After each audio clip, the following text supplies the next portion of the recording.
เทสโหลดนะครับผมเพิ่มโหลดแล้วดูเกตเดนครับ40 บาร์50 บาร์เดนไม่ออกนะครับ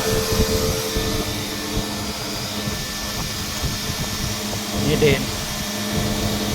เมื่อรับโหลดแล้วนะครับผมรับโหลดที่60 บาร์น้ำยาที่60 บาร์หมุนเงียบปกตินะผมมีเทสหลังซ่อมนะ2 ตอนวัดเดนด้วยถ้ามอเตอร์รั่วบอกนิ้ว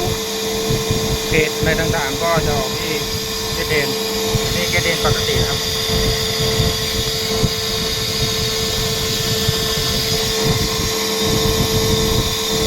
โอเคผ่านครับ